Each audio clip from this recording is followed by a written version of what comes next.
Assalamualaikum warahmatullahi wabarakatuh. Selamat pagi, salam sejahtera untuk kita semua. Kami dari mahasiswa Pendidikan Ekonomi Universitas Lampung Angkatan 2019 kelas B.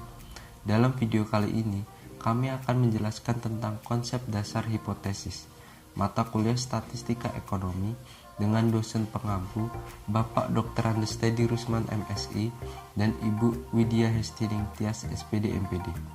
Dan kami beranggotakan Anissa Fitri Nurhayati NPM 1913031002, Weni Mariana NPM 1913031006, Arisma Wardani NPM 1913031010, M. Nafal Abdillah NPM 1913031028, Yula Heksa NPM 1953031002, Leta Leilani NPM 1953031006. Dan sebelum kami akan presentasi, saya punya sebuah quotes. Orang bijak mengatakan bahwa ilmu bukan apa yang dihafal, tapi apa yang bermanfaat. Dan ketika menyampaikan sebuah kebermanfaatan untuk orang lain, tentu harus didasari sebuah ilmu atau cara penyampaian yang efektif. Maka pada kesempatan pagi hari ini, kami akan menjelaskan konsep dasar hipotesis. Hai, aku Anissa Fitri Nurhayati dengan NPM 1913031002 dari kelompok 2 Statistika Ekonomi. Oke, kelompok kami ini akan membahas tentang konsep dasar pengujian hipotesis, di mana ada 7 materi yang akan kami bahas. Yang pertama ada definisi hipotesis, yang kedua statistik hipotesis dan penelitian, yang ketiga bentuk dan rumusan hipotesis, yang keempat ada ragam dan jenis hipotesis, yang kelima ada prosedur pengujian hipotesis, yang keenam ada tipe-tipe kesalahan hipotesis, dan yang terakhir ada contoh kasus hipotesis. Nah, di sini saya akan membahas materi yang pertama, yaitu definisi hipotesis. Definisi hipotesis. Hipotesis ini berasal dari bahasa Yunani yang terdapat 2 kata. Yang pertama itu ada hupo, dan yang kedua ada tesis. Hupo sendiri itu artinya salah atau kurang atau di bawah atau sementara. Sedangkan tesis artinya adalah perkiraan atau dugaan atau proporsi yang dijadikan sebagai bukti. Jadi hipotesis sendiri adalah perkiraan atau dugaan sementara yang kebenarannya harus diuji kembali. Oke, lanjut ke materi selanjutnya. Sebelumnya, izin memperkenalkan diri, nama saya Weni Mariana, NPM 1913031006. Nah, jadi di sini saya akan menjelaskan tentang hipotesis penelitian dan juga statistik. Nah, teman-teman pasti penasaran kan, apa sih hipotesis penelitian dan juga statistik itu? Jadi, hipotesis penelitian adalah suatu dugaan tentang keadaan populasi yang bersifat sementara atau lemah kebenarannya. Contohnya seperti seberapa tinggi disiplin kerja pegawai swasta. Selanjutnya tentang hipotesis statistik adalah dugaan yang disimbolkan menggunakan simbol statistik seperti dalam bentuk variabel atau suatu parameter seperti varian, simpangan baku, dan juga rata-rata. Nah, selanjutnya yaitu tentang bentuk rumusan hipotesis.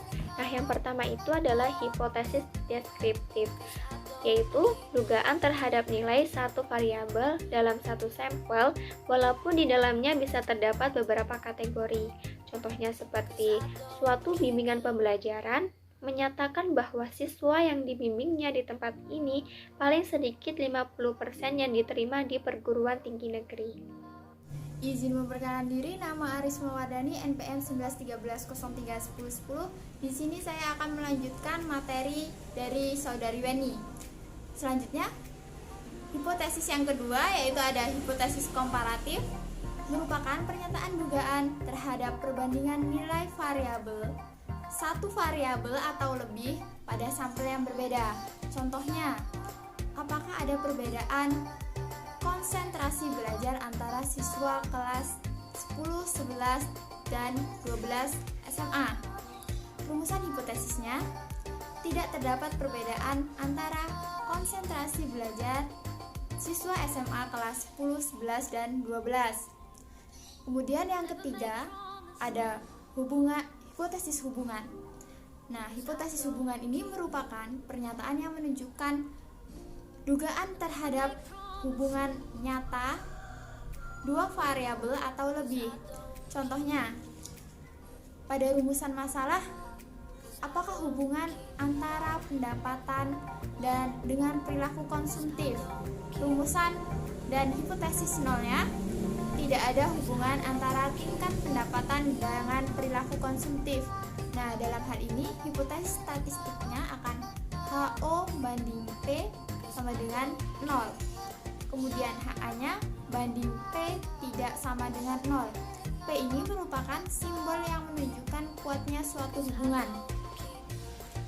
Selanjutnya, materi keempat, part 4, yaitu ada ragam dan jenis hipotesis.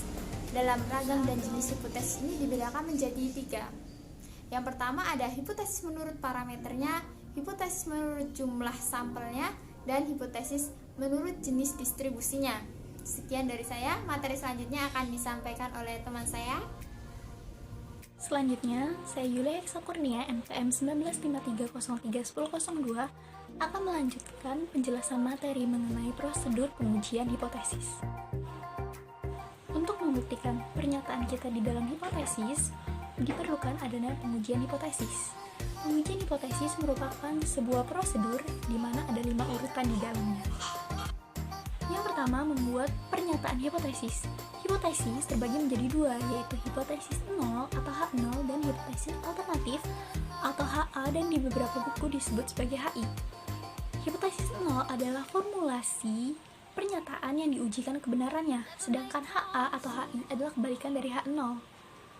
Pengujian hipotesis ini dapat diuji dalam 3 hal. Yang pertama, pengujian sisi kanan, pengujian sisi kiri, dan pengujian 2 sisi. Pengujian di sebelah kanan maksudnya bahwa peneliti ingin membuktikan apakah nilai besarannya berada di sebelah kanan kurva distribusi normal, atau dengan kata lain bernilai positif. Sedangkan pengujian di sisi sebelah kiri maksudnya adalah peneliti ingin membuktikan apakah besaran nilai berada di sisi kiri kurva distribusi normal atau nilainya berarti negatif. Sedangkan untuk pengujian 2 sisi berarti peneliti ingin membuktikan apakah besaran nilai berada di sebelah kanan atau di sebelah kiri kurva distribusi normal, atau dengan kata lain bernilai negatif ataupun positif. Yang kedua, menentukan taraf nyata. Taraf nyata atau dinamakan dengan alfa adalah toleransi terhadap kesalahan dalam pengujian hipotesis. Ada 3 nilai atau 3 batas yang ada yang 5%, 1%, dan 10%. Untuk ilmu sosial, seperti yang sudah kita pelajari dalam semester sebelumnya, bahwa kita menggunakan 5% atau 0,05, dan untuk ilmu alam menggunakan 1% atau 0,01. Besar tingkat kesalahan ini disebut sebagai daerah kritis pengujian atau daerah penolakan. Yang ketiga, menentukan kriteria pengujian. Kriteria pengujian adalah keputusan apakah kita akan menolak atau menerima H0. Penerimaan H0 adalah ketika nilainya berada di luar nilai kritis, sedangkan H0 akan ditolak ketika nilainya berada di dalam nilai kritis. Yang keempat, ada menentukan nilai pengujian hipotesis. Uji statistik merupakan rumus-rumus yang berhubungan dengan distribusi tertentu dalam pengujian hipotesis. Nilai pengujian statistik ditentukan dengan melihat nilai-nilai yang telah dihitung dan kemudian digambarkan dalam kurva pengujian statistik. Yang kelima, membuat kesimpulan. Kesimpulan adalah keputusan yang sudah ditetapkan apakah kita akan menerima atau menolak H0 sesuai dengan kriteria pengujiannya. Pembuatan kesimpulan ini dilakukan setelah kita membandingkan nilai statistik dengan nilai alfa tabelnya. Selanjutnya adalah tipe-tipe kesalahan dalam pengujian hipotesis. Ada 2 tipe kesalahan dalam pengujian hipotesis. Yang pertama adalah kesimpulan yang kita buat adalah menolak H0, padahal seharusnya sebaliknya. Artinya, kita seharusnya menerima hasil itu, bukan malah menolaknya. Tipe kesalahan yang kedua adalah kesimpulan menerima hasil H0, padahal seharusnya kita menolak, bukannya malah menerima.